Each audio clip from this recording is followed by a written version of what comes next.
Bonsoir à tous. Je vous propose un exercice de synthèse. Alors voilà l'exercice. Le satellite marocain S, Zarqa Al-Yamama, tourne autour de la Terre sur une trajectoire circulaire à l'altitude H. Il effectue 14 tours par jour. On donne G égale à 6,67 fois 10 puissance moins 11 en système international. G est la constante gravitationnelle. R, le rayon de la Terre, 6350 km. Et l'altitude du satellite est 1000 km. On va étudier le mouvement de S dans le référentiel géocentrique, ER étant un vecteur unitaire dirigé de T vers S. Alors voilà la figure. Donc voilà la trajectoire circulaire du satellite. La Terre étant le centre de cette trajectoire, la direction TS et le vecteur ER, elle est dans cette direction et elle est dirigée de T vers S. Et voilà le sens du mouvement. Voilà le sens du mouvement. Donc la première question, représenter le vecteur vitesse et la force de gravitation universelle exercée par la Terre sur S sur le schéma.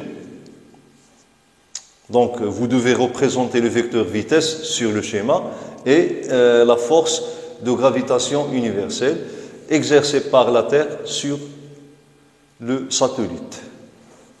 Donc pour représenter le vecteur vitesse, on sait que toujours le vecteur vitesse a une direction qui est tangente à la trajectoire et son sens est le sens du mouvement. Si on veut représenter le vecteur vitesse avec une échelle, on doit connaître d'avance son module. Alors, puisque ce n'est pas le cas, donc on va représenter le vecteur vitesse par un vecteur, ça veut dire une représentation qualitative. Donc, je vais tracer ici la direction qui est tangente à la trajectoire. Okay. Le sens, donc, c'est le sens positif de mouvement. Alors voilà, donc, le vecteur vitesse, V. Pour la force exercée par la Terre sur S, qui est une force attractive, ça veut dire que la direction de la force est dirigée vers T. Sa direction est la direction TS. Le sens, donc j'ai dit qu'il est dirigé vers T. Son point d'application, c'est le satellite. Et son module est donné par la première loi de Newton. Mais nous, on nous demande uniquement de représenter cette force sans savoir son intensité. Donc, on va faire une représentation qualitative. Donc, voilà la direction TS. Voilà. Et voilà le sens de la force. Donc, je vais l'appeler F. Alors, c'est la première question. Bon, la deuxième question est la suivante. Donnez l'expression vectorielle de F. Voilà. Donc, la première question, voir figure. Deuxième question. Donnez la représentation ou bien l'expression vectorielle de F. OK? Bon, donc, puisqu'on a choisi ce vecteur unitaire, OK, donc on écrit la force F en fonction de vecteur unitaire ER. Dans ces cas, donc, on ne va pas choisir ou bien parler du repère lié au référentiel géocentrique parce que nous n'en aurons pas besoin. C'est très difficile de travailler dans un repère cartésien dans le cas du mouvement des satellites ou bien des planètes autour du Soleil. Donc c'est pour cela que je vais exprimer la force F en fonction du vecteur unitaire ER. Alors donc on applique ici la première loi de Newton et la première loi de Newton annonce que F égale à la constante de gravitation universelle fois la masse de la Terre fois la masse du satellite divisé par la distance qui sépare satellite de centre de Terre. Parce que ce point, il représente le centre de Terre. On considère que satellite, puisque ces dimensions sont négligeables devant le rayon de la trajectoire, donc on considère que S est ponctuel. Et pour la Terre, on considère qu'elle a une symétrie sphérique de masse. Ça veut dire que sa masse est répartie uniformément sur son volume. Bon, le point ici, il représente le centre de la Terre. Donc, la distance entre S et T n'est autre que le rayon de la Terre plus l'altitude H. Alors, égal à R plus H au carré. Bon, puisque le vecteur ER et F ont deux signes opposés, dans ce cas, je dois ici multiplier par un moins 1 et multiplier ici par le vecteur unitaire ER. Voilà l'expression vectorielle de la force de gravitation universelle. Bon, c'est la deuxième question. La troisième question. Écrire dans la base de Freinet l'expression du vecteur accélération du satellite. Ok. Donc, voilà, on doit écrire dans la base de Freinet. Bon, habituellement, on prend la base de Freinet qui sont deux vecteurs, le vecteur tangentiel ou bien le vecteur qui est tangent à la trajectoire, on le représente par U, et le vecteur normal à la trajectoire, on le représente par N. Donc ce ne sont que des symboles, on peut les changer, choisir n'importe quel vecteur, voilà. Mais on est habitué avec U, UN. Bon, écrire dans la base de Freinet l'expression de A, donc accélération de S, voilà, vecteur accélération de S. Bon, on sait que dans le repère de Freinet, A admet deux composantes, une composante normale et une composante tangentielle. Bon, A égale à la composante tangentielle plus la composante normale. Okay? Donc, sur la figure, si on veut représenter ces deux composantes, AT sera tangente à la trajectoire, ça veut dire il a la même direction que V, et AN sera normal à la trajectoire, ça veut dire il a la même direction que le vecteur F ou bien le vecteur unitaire ER. Donc, pour AT, donc égal au module de AT fois le vecteur U plus AN fois le vecteur N. Et on a AT égale à la dérivée de la vitesse par rapport au temps. Donc, j'ai dit toujours que le vecteur accélération tangentielle agit sur la norme de la vitesse, sur le module de la vitesse. Il n'agit pas sur la direction de la vitesse. Donc, c'est pourquoi que AT égale à la dérivée de vecteur vitesse par rapport au temps. Et le vecteur, ou bien le module de la composante normale, AN, égale à V au carré sur R. Bon, en général, R est le rayon de la courbure de la trajectoire. Et puisqu'ici on a un cercle, donc le cercle, son rayon reste constant, donc on divise directement par R. Et je rappelle aussi que l'accélération normale agit sur le sens et la direction du vecteur vitesse instantanée. Bon, je vais remplacer ces deux expressions des intensités des composantes de A dans cette relation et j'obtiens ainsi A, voilà, le vecteur accélération instantanée A égale à la dérivée de la vitesse par rapport au temps fois le vecteur U plus la dérivée, plus V au carré sur R. Et là, je dois faire attention, ok, parce que normalement R, c'est le rayon de la trajectoire et pour le satellite, ne se trouve pas sur la surface de la Terre. Ok. Donc ici, je dois ajouter H. Ok. Ici, je dois ajouter H. Puisque le rayon de la trajectoire, c'est R plus H. Alors ici, R plus H. Voilà, donc toujours, on doit faire attention pour ne pas se tromper. Voilà, petit m. Et j'encadre l'expression finale de l'accélération instantanée du satellite. Bon, maintenant on va passer à la quatrième question.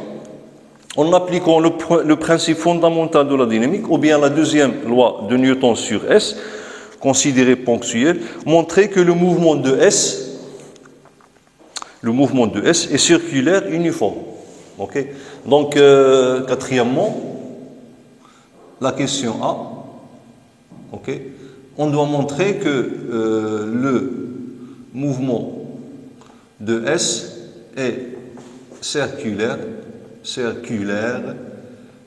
uniforme. Bon, nous, on doit montrer uniquement qu'il est uniforme parce que circulaire, c'est dans les données. On propose aux données que la satellite, ou bien le satellite a une trajectoire circulaire. Ok. Donc, on doit montrer qu'il est uniforme. Donc, pour arriver à montrer que le mouvement de S est uniforme, on doit appliquer le principe fondamental de la dynamique, dans le repère gyrocentrique, okay, dans lequel, ou bien dans le référentiel géocentrique, dans lequel on étudie le mouvement de S. Donc, dans le repère, ou bien n'importe quel repère, l'essentiel qu'il soit lié à la Terre. Mais pour nous, le repère géocentrique est déjà défini. J'ai dit qu'il est dirigé vers, qu'il a comme centre, le centre de la Terre, et les trois axes sont dirigés vers trois étoiles lointaines et connues chez les scientifiques qui s'intéressent de l'astronomie. Donc, le mouvement de S est circulaire. Donc, dans le repère, parce qu'il y a un seul repère géocentrique, dans le repère géocentrique, bon, bien sûr, il est considéré galiléen. Alors, ou bien d'après, on applique le principe fondamental de la dynamique sur le mouvement de S.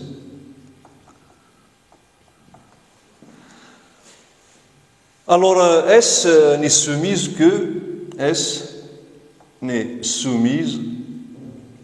qu'à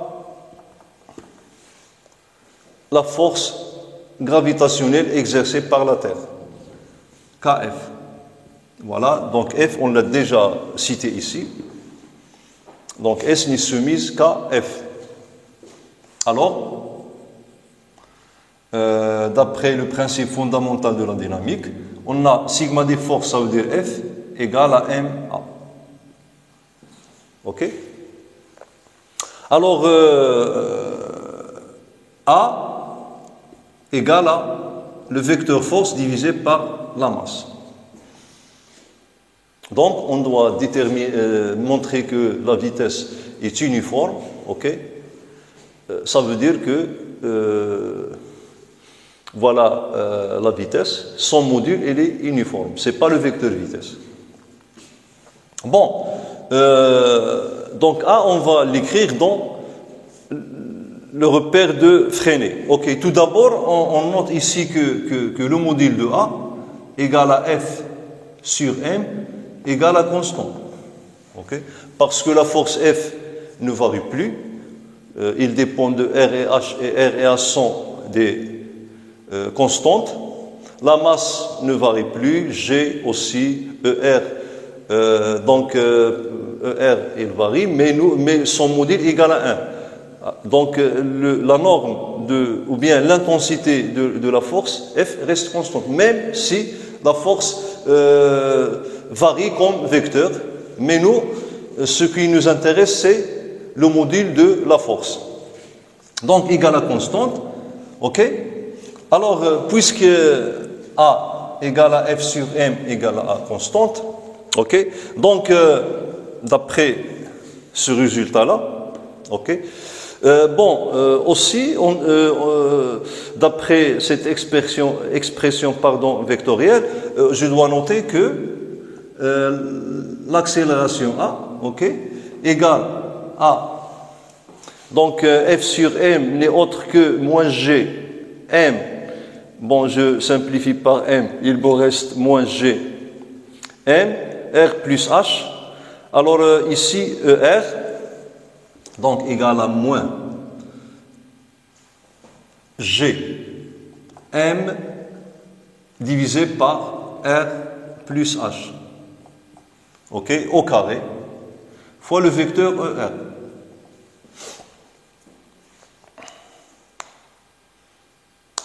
Bon, alors là, on voit que, et on a ER, pardon, je vais effacer cette ligne, on va l'écrire après.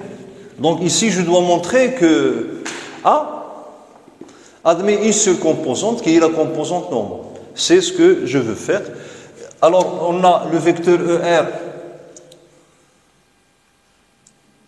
On a ER égale à moins N, le vecteur N. Okay. Donc, voilà, je vais représenter la base de Freinet ici.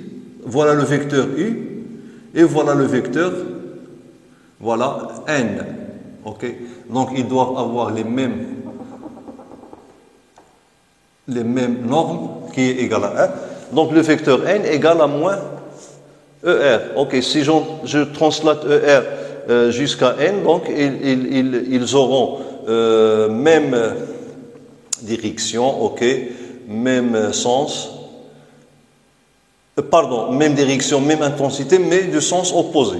Alors, puisque le vecteur ER égale à moins N, ça veut dire que A égale, alors, l'accélération A sera égale à Gm divisé par R plus H au carré fois le vecteur N. Voilà. Alors de là, on déduit tout d'abord que A n'a qu'une seule composante dans la base de Freinet, c'est la composante normale, et bien sûr, la composante tangentielle sera nulle. Et à partir de la composante tangentielle, qu'on va montrer que la vitesse en module reste constante.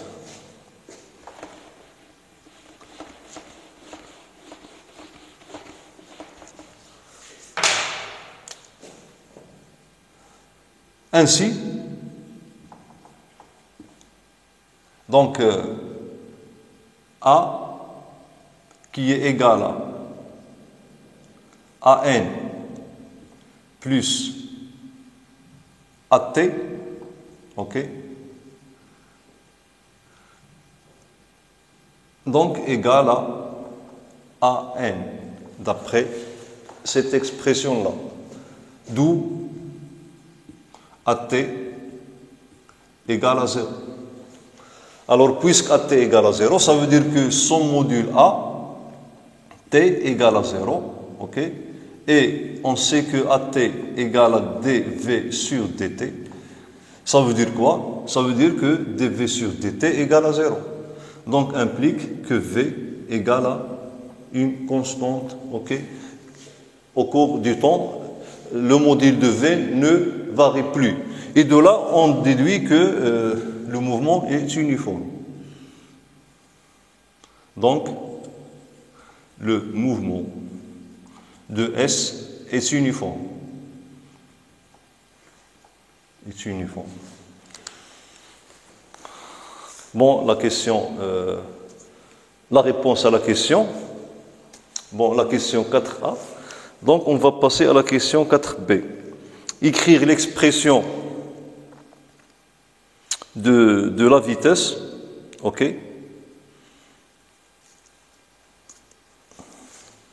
Écrire l'expression de la vitesse tout simplement. Bon, voilà, je vais effacer cette partie-là.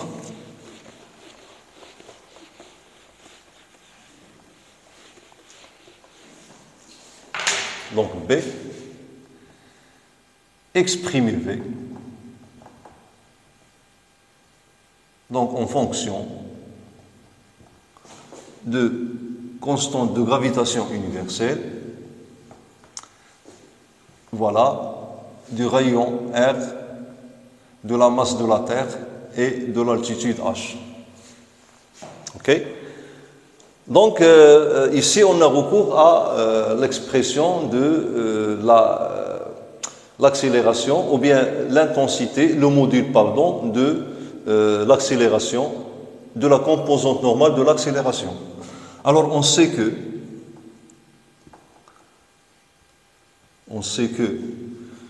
V ou bien AN égale à V au carré sur le rayon de la trajectoire qui est R plus H,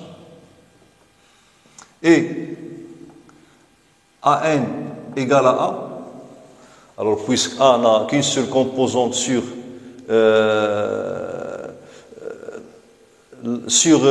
la direction perpendiculaire à la trajectoire, donc égale à G fois grand M, ok, divisé par R plus H, au carré, bien sûr. Bon, en égalisant ces deux quantités, donc on obtient V au carré égale, bon, sur R plus H, égale à G M divisé par R plus H au carré. Et finalement, V sera égal à, alors je simplifie ici par 1 sur R plus H, il me reste ici 1 sur R plus H, et puis je porte le tout en racine carrée, et j'obtiens V égale à la racine carrée, okay, de G fois M divisé par R plus H.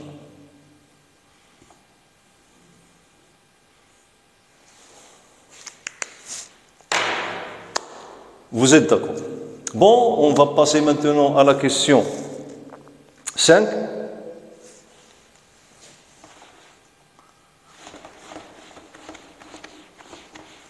Voilà la question 5. Qu'est-ce qu'on doit montrer?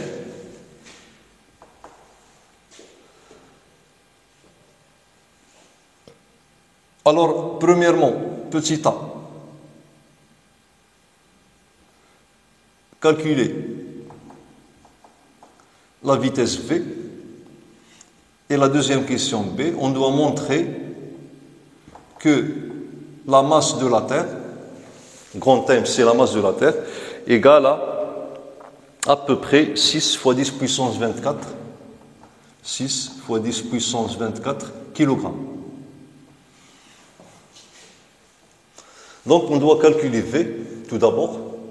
Bon, donc on ne peut pas appliquer cette relation puisque M pour nous elle est inconnue, on n'a pas M dans les données.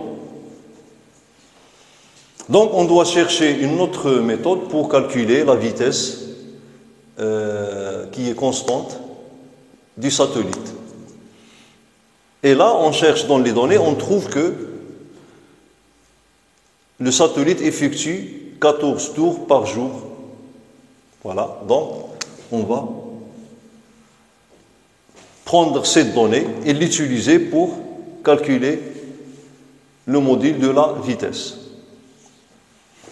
Alors, petit a.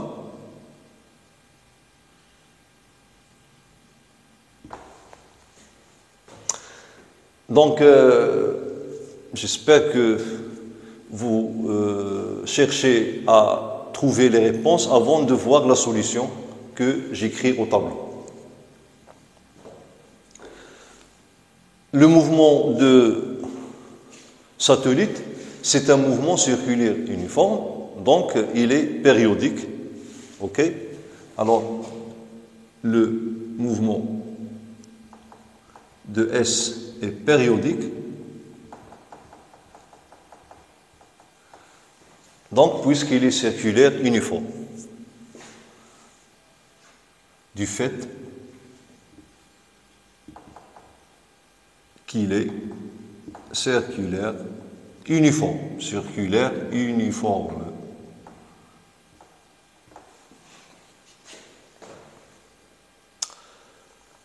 Donc, la période T, donc 14 tours par jour. Donc, lorsque je ferai l'application numérique, on va calculer la période de la rotation ou bien de la gravitation du satellite autour de la Terre. Tout d'abord, on doit exprimer la vitesse en fonction de la vitesse angulaire. Ok? On a V donc égal à oméga sur le rayon de, oméga fois le rayon de la trajectoire. Oméga fois le rayon de la trajectoire qui est égal à R plus H. Et on sait que oméga égale à 2pi sur T. Ok. Donc T, période du mouvement de S. D'accord? Donc V égale à 2pi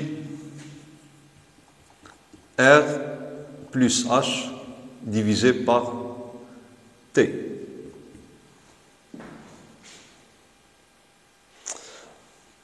Donc l'expression littérale de V. Maintenant, on va passer à l'application numérique. Alors, tout d'abord, on doit déterminer T. Donc, voilà, en une journée, le satellite effectue 14 tours. Ça veut dire que la période T du satellite, sa relation avec un jour, ok? Donc, un jour égale à 14T. Et de là, T égale à un jour divisé par 14. Alors, je dois convertir un jour en unité internationale qui est seconde. Et toute application ou bien calcul, donc moi, j'ai trouvé, lorsque j'ai calculé T, j'ai trouvé la valeur suivante, égale à 6171, bon, virgule, c'est pas grave que j'écris la virgule, 42 secondes. 6171,42 secondes. Alors, si on convertit cette période en notre unité du temps, donc on va trouver, donc je vais diviser tout d'abord par 3600 pour trouver combien d'heures, et là vous voyez que 1 heure. Et puis le reste, après que je retranche 3600 de 6000, ainsi de suite, il me reste une valeur que je vais diviser sur 60 pour trouver les secondes, les minutes. Donc c'est 40 minutes. Et il me reste uniquement des secondes, donc 51 secondes. Et bien sûr, ici, j'ai des centièmes de seconde, donc pas la peine de les écrire. Voilà, ça veut dire que il y a même Zarqa ou Yamama fait effectue un tour autour de la Terre en 1 heure 42 minutes et 51 secondes. Donc, après qu'on a calculé T, donc voilà, on va utiliser ce résultat en secondes pour trouver V. Et je dois convertir R et H en mètres. Alors, toujours, lorsque vous ferez une application numérique, mettez dans vos têtes que vous devez convertir tous les grandeurs en unités internationales. Okay? Donc, R et H, je dois les convertir en mètres. Et je vais trouver V égale, les calculs que j'ai faits, alors j'ai trouvé la vitesse égale à 7483 mètres par seconde. Okay. Ça veut dire 7,48 km par seconde. Donc voilà la réponse à la question A. Donc la question B, je dois déduire la masse de la Terre. Alors, vous voyez que je vais appliquer cette relation-là, parce que ici, j'ai la masse de la Terre. Alors, je vais répondre à la question B.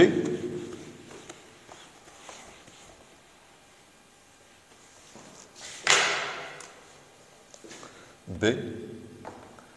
Voilà, donc, montrer que la masse de la Terre est à peu près... Donc, alors, ici, j'ai déjà calculé V, et je calcule la masse de la Terre à partir de cette relation.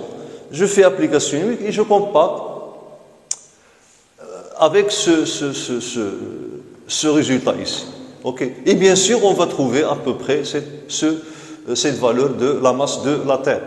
Bon, V égale à, je recopie on a V égale à racine carrée de G M sur R plus H au carré, il n'y a pas de carré.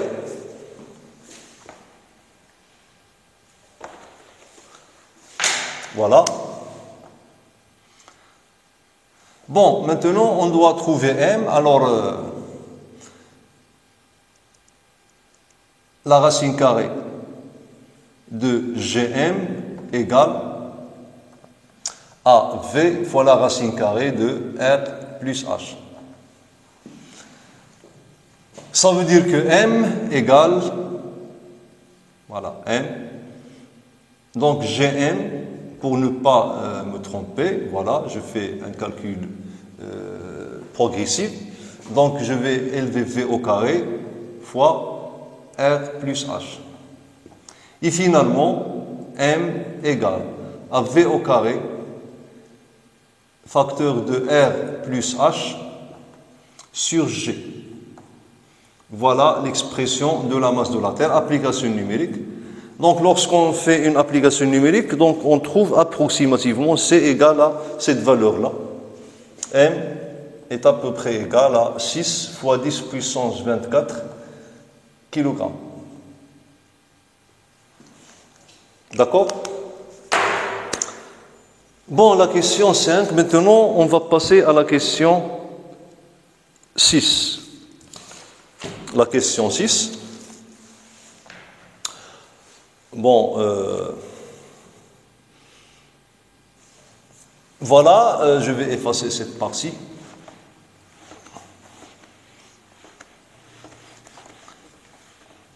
Alors la vitesse, elle est déjà, son valeur est dans le papier.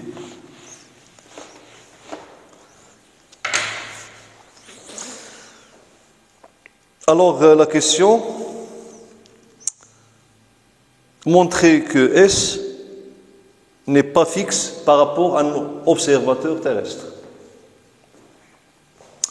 Bon, pour un observateur terrestre qui est fixe, qui est immobile, okay, on doit montrer que Zarqa al-Yamama, ça veut dire satellite marocain, n'est pas fixe, il se déplace, okay, par rapport à un observateur terrestre.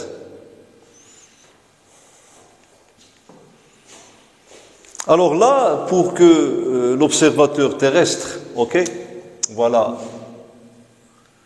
la Terre, ok, qui est sphérique, Voilà satellite, ok.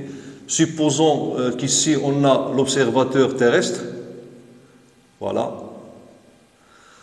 Alors, pour que ce observateur voit toujours satellite fixe, satellite et l'observateur terrestre doivent avoir la même vitesse angulaire.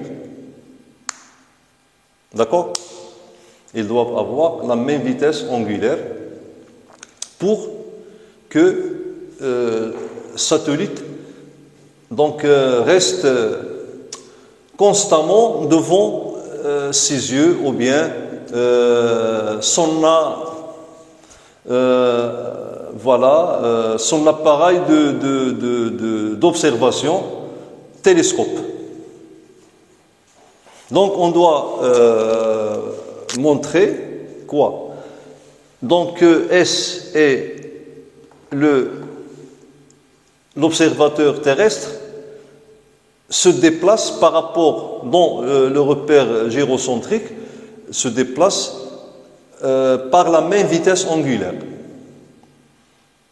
Bon, s'ils ont même vitesse angulaire, dans ce cas, ce satellite-là, il est fixe par rapport à la surface de la Terre, par rapport à un observateur terrestre.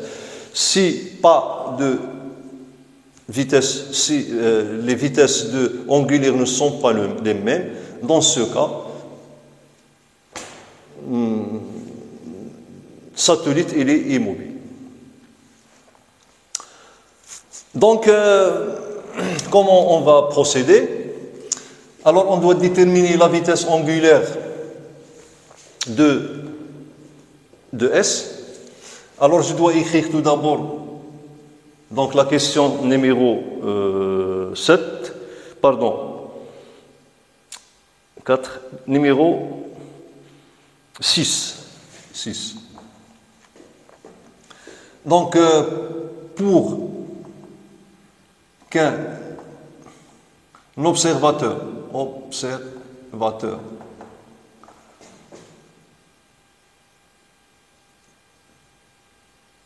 alors cet observateur doit être immobile sur la Terre. Immobile à la surface de la Terre. Voit S fixe. Ok. Il faut que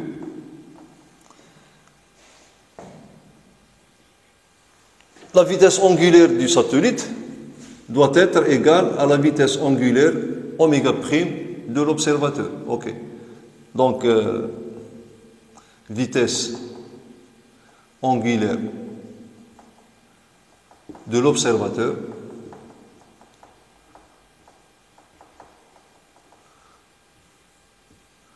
vitesse angulaire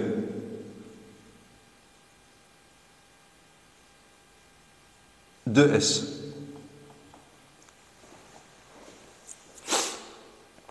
Alors, on a oméga égale. Déjà, on a la période, on l'a calculée, donc égale à 2pi sur T. Alors, application numérique, oméga, on a trouvé que oméga donc égale à 2pi sur T. Donc, si on fait notre calcul, je dois diviser 2pi sur T. Bon, je vais trouver donc en valeur. Alors, pardon, cette valeur. Ok, donc, puisque je n'ai pas la valeur numérique, donc je vais me dépasser l'expression numérique. Ok. Bon, et oméga prime égale à 2pi sur T prime. Ok. T prime est la période de rotation de la Terre autour de son axe polaire, de son axe polaire. Ok, donc on va faire une démonstration mathématique. Si oméga égale à oméga prime implique que 2pi sur t égale à 2pi sur t prime. Or, t prime, ok, ou bien t est différent de t prime, ok, puisque t égale à donc une journée sur 14, ok, donc 14, et t prime égale à un jour, ça veut dire 24 heures, ok. Donc contradiction, donc oméga est différent de oméga prime, ok.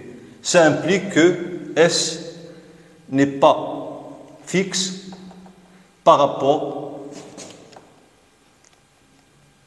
à un observateur terrestre, par rapport à un observateur terrestre. Et voilà, terrestre.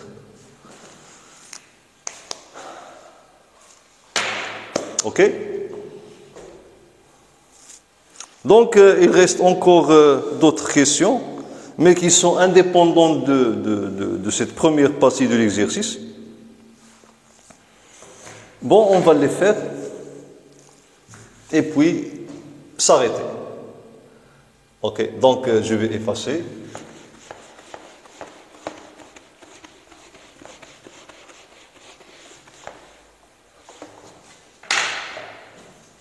Alors, un satellite S' tourne autour de la Terre à la vitesse angulaire oméga.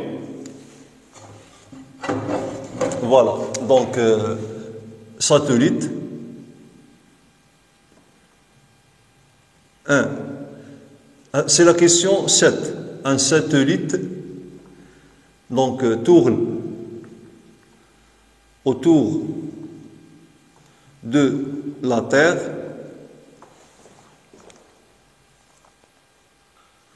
à la vitesse angulaire,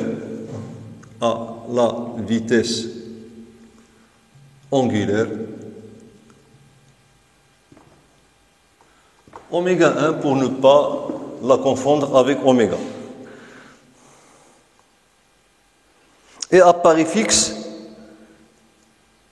par rapport à un observateur terrestre. Donc un satellite tourne autour d'eux et apparaît fixe par rapport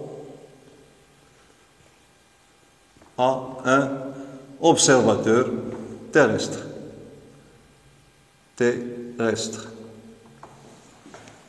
Bon, la première question, démontrer la relation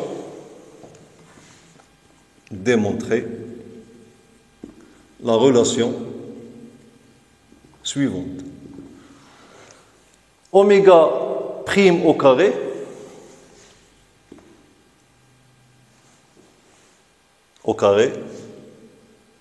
voilà, oméga prime au carré fois R, le rayon de la Terre, plus H prime, la hauteur ou bien l'altitude du satellite, donc un satellite S', voilà, donc égal à une constante.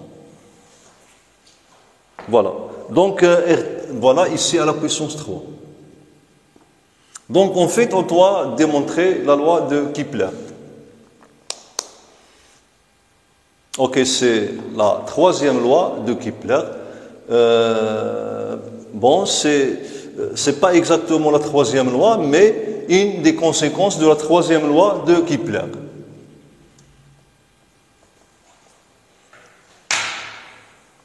Alors, pour montrer ça, donc, on doit partir de l'application de principes fondamentaux de la dynamique, ok? Et bon, pour trouver la vitesse et puis écrire la vitesse en fonction de la vitesse angulaire et on trouve que c'est une constante. Ok. Donc ici j'ai mis oméga 1, donc je vais mettre oméga prime. Alors pour répondre à cette question, donc on doit appliquer le principe fondamental de la dynamique sur satellite, ok, et puis on trouve que l'accélération elle est constante, et de là on déduit la vitesse, ok, v. Donc je ne vais pas faire toutes les étapes, ok. Donc j'écris directement la valeur de vecteur vitesse. Donc v prime au carré sur r égale à g, ok, fois la masse de la Terre, ok. Ici r plus h prime, pardon, h prime égale à Gm sur R plus H' au carré. Et de là, j'en déduis la vitesse, V' au carré égale à, donc je simplifie par R plus H', il me reste Gm, ok, divisé par R plus H'. Voilà. Donc voilà l'expression de la vitesse au carré. Donc on sait que puisque le mouvement il est uniforme, donc on démontre à partir du principe fondamental de la dynamique que le mouvement il est uniforme puisqu'il est circulaire, ok. Donc bon, pour le programme de cette année, donc on s'intéresse uniquement au mouvement circulaire. Et le but des lois de Kepler, c'est pas de les utiliser dans des trajectoires elliptiques, mais uniquement on utilise les lois, on a étudié les lois de Kepler pour les montrer à partir de la première et la deuxième loi de Newton, ok, et pour montrer l'efficacité des lois de Kepler qui ont été trouvées avant l'apparition des lois de Newton. Bon, donc V' égale à oméga fois R plus H. Ok, c'est la relation qui lie la vitesse linéaire et la vitesse angulaire. Ok, donc je vais remplacer ici et je vais trouver tout simplement la relation. Donc V', pardon, donc, alors ici, je vais remplacer V' par oméga dans cette relation-là. Donc, oméga au carré, facteur de R plus H au carré, ok, égale à Gm sur R plus H'.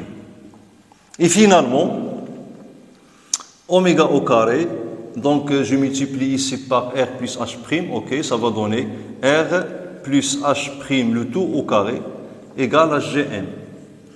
Donc, égale à constante. Puisque G et M ne varient plus. Donc voilà la réponse à cette question. Oh, pardon, ici j'ai R plus H' fois R plus H' au carré, donc ici je dois avoir R3. R à la puissance 3. Bon, la dernière question, pour finir, est de calculer H'. C'est la question, on doit calculer H'.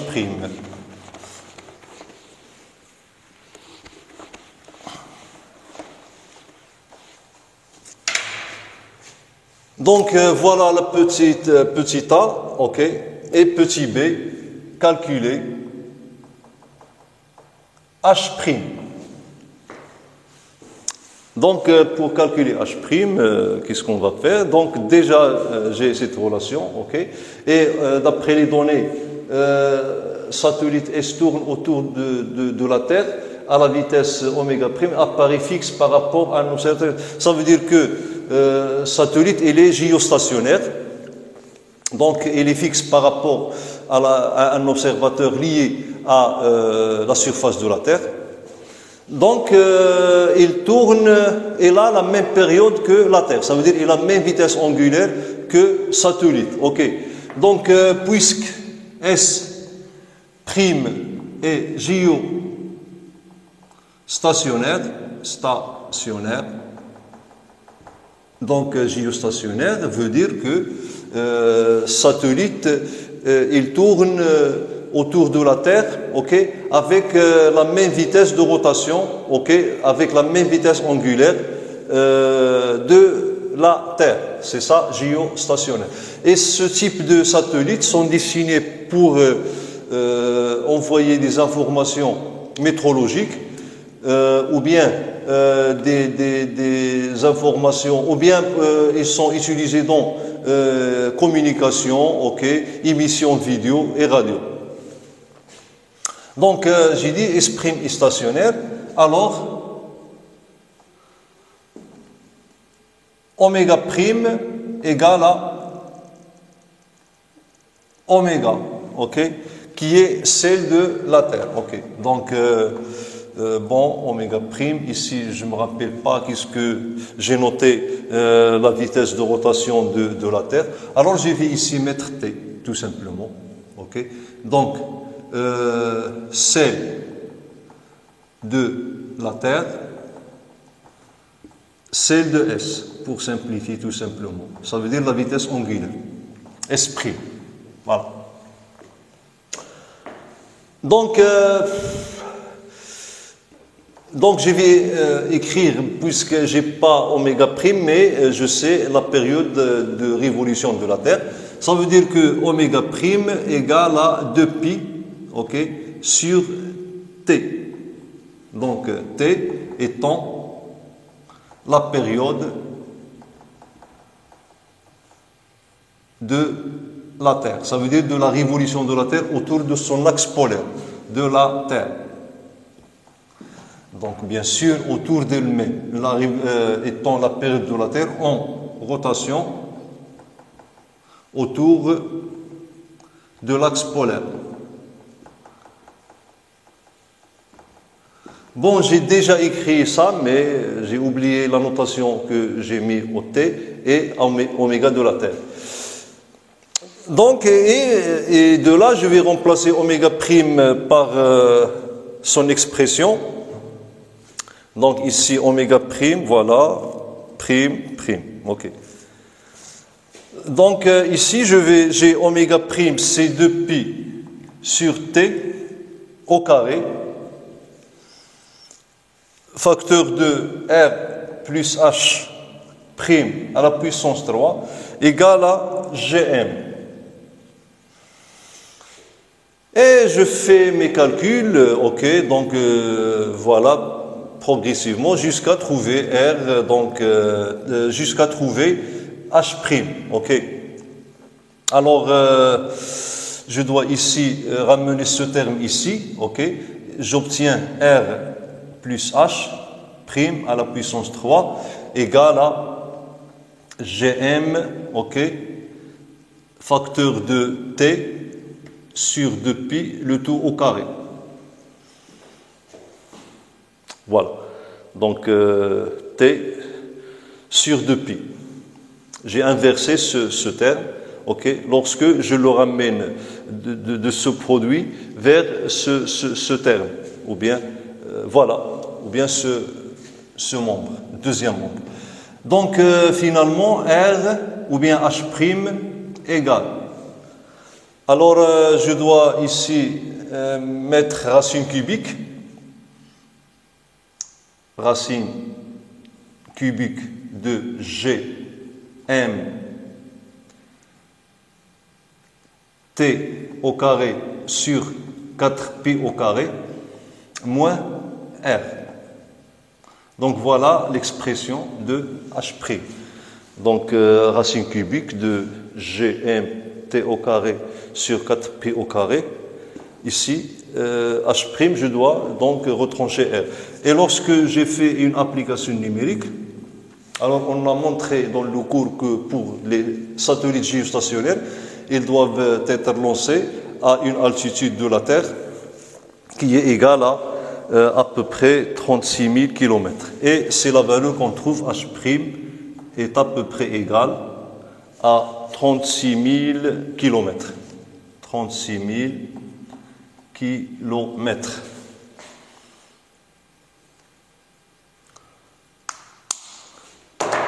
Et voilà, c'est tout pour cette séance. Donc, merci pour votre attention et à la prochaine fois.